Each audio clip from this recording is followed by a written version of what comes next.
आपको जो pictures screen पर नजर आ रही हैं, एक पिक्चर में आप देख रहे हैं एक बच्चा जन्म ले रहा है और वो मां से जुड़ा हुआ है थ्रू ए अम्बिलिकल कॉर्ड। दूसरी तस्वीर में किंग कोबरा के कुछ बच्चे एग से बाहर आ रहे हैं और तीसरी तस्वीर में आपको शार्क नजर आ रही है और शार्क के पेट में एग और उसके ऑफस्प्रिंग्स, उसकी संतान दोनों नजर आ रही है।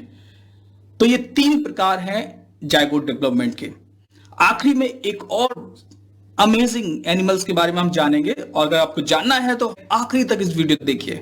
आपको स्क्रीन पर दिख रहा है कि एक एग में चिकन का एम्ब्रो। नेक्स्ट पिक्चर में आपको नजर आ रहा है कि एक स्कॉर्पियन अपने शरीर पर अपने सारे बच्चों को पालता है। उसके एग हैच होते हैं और बाद में वो बच्चे आकर उसके ऊपर चढ़ जाते हैं और जब तक वो बड़े नहीं हो जाते हैं तब तक वो अपने पेरेंट्स के साथ इसी तरीके से बने रहते हैं।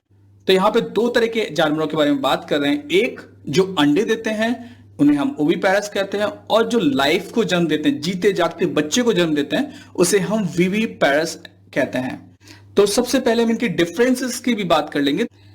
ओविपेरस एनिमल्स में एग दुनिया में आता है, बाहर मैच्योर होता है और अंडा फूटने से वहां से ऑफस्प्रिंग्स जन्म लेता है।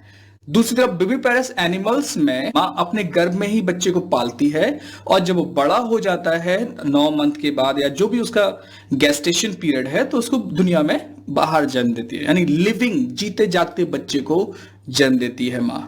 ओविपेरस में जो एग्स होते हैं वो फर्टिलाइज्ड भी हो सकते हैं और अनफर्टिलाइज्ड भी हो सकते हैं। हमने पिछले वीडियो में जाना अनफर्टिलाइज्ड एग से अगर बेबी डेवलप हो जाए तो उसे हम पार्थिनोजेनेसिस कहते हैं।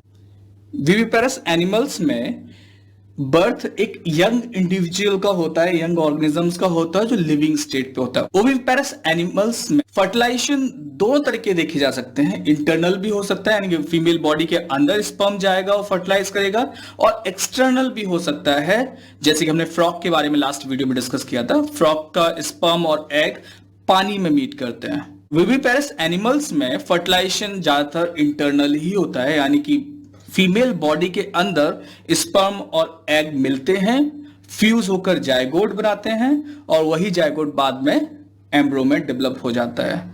ओविपेरस एनिमल्स में जायगोट का डेवलपमेंट फीमेल बॉडी के बाहर होता है, यानी कि वो अंडा दे देता है और अंडे के अंदर जो न्यूक्लियस होता है, जो आप येलो पार्ट देखते हैं, वो धीरे धीरे डेवलप होता है जायगोट में और अपने आसपास मौजूद यॉक होता है उससे वो न्यूट्रिशन लेता रहता है। दूसरी तरफ विविपेरस एनिमल्स में जायगोट का डेवलपमेंट फीमेल की बॉडी के अंदर होता है। हम सबका जन्म जब हुआ था तो हम ऑलरेडी डेवलप हो चुके थे। हमारा सारा बॉडी के ऑर्गन्स, हाथ पैर आंख heart, everything we have developed. Viviparous animals अपने बच्चे को तब जन्म देता है जब वो पूरी तरह डेवलप हो जाए। विविपेरस एनिमल्स के एम्ब्रो को न्यूट्रिशन उस यॉक से मिलता है जो कि अंडे में मौजूद होता है। अभी हमने बताया था एग का जो सेंटर पार्ट होता है वो तो एम्ब्रो में डेवलप हो जाता है, लेकिन उसके बाहर एक लिक्विड, एक जेली लाइक सब्सटेंस होता है, उसके अंदर ढेर सारी मिनरल्स, प्रोटीन्स, विटामिन होती हैं जो कि एक डेवलपिंग एम्ब्रो को एसेंशियल होता है। विविपेरस एनिमल्स में एम्ब्रो को न्यूट्रिशन मिलता है मां के प्लेजेंटा से। प्लेजेंटा से एम्ब्रो एक धागे से जुड़ा होता है, उस धागे को हम अम्बिलिकल कॉर्ड कहते हैं। आपको सामने स्क्रीन पर तस्वीर में नजर भी आ रहा है। ओविपेरस एनिमल्स में उनके ऑफस्प्रिंग्स का सर्वाइवल रेट काफी कम होता है क्योंकि वो अंडे को बाहर दे देते हैं, उसके बाद उनके अंडों को एनवायरमेंट से खतरा होता है, साथ साथ अंडे खाने वाले बहुत सारे जीव हैं जो उनके अंडे खा जाते हैं, तो इससे उनके कुछ ही अंडे बच पाते हैं जिनसे बच्चा जन्म लेता है। दूसरी तरफ वाइविपेरस एनिमल्स में चांसेस ऑफ सर्वाइवल बहुत ज्यादा हैं क्योंकि मां अपने बच्चे को अपने गर्भ में पालती है और उसके बाद दुनिया में जन्म देती है।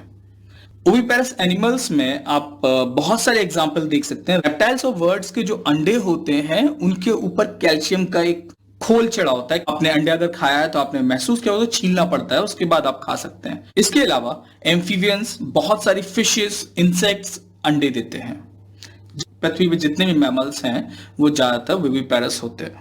अगला टाइप हमारे पास है ओवोवाइविपेरस। ये एग भी देते हैं और बच्चे को अंदर पालते भी हैं, इसीलिए हम इसको ओवोवाइविपेरस कहते हैं। ओवो मतलब एग और वाइवी मतलब लाइफ।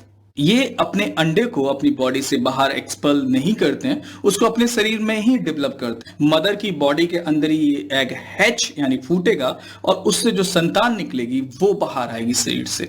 ओवोवाइविपेरस में एम्ब्रो को जो न्यूट्रिशन मिलता है वो अगेन एग के यॉक से ही मिलता है, जैसे कि आपने ओविपेरस में देखा था। इसके बहुत सारे इंटरेस्टिंग एग्जांपल्स मौजूद हैं। उनमें से कुछ शार्क हैं जैसे बास्किंग शार्क, स्कॉर्पियन, कुछ स्नेक्स भी देखे जाते हैं जो अपने अंडों को अपने शरीर में ही रखते हैं। इसके अलावा कुछ मछलियां भी हैं जो अपने एग्स को अपनी बॉडी में रखती हैं। अब हम जानेंगे ऑस्ट्रेलिया के मार्शुपियल्स के बारे में। ग्रीक भाषा में मार्शुपियल बर्ड का मतलब होता है एब्डोमिनल पाउच। कंगारू सभी मैमल्स में सबसे छोटे बच्चे को जन्म देता है जिसका साइज 25 mm होता है।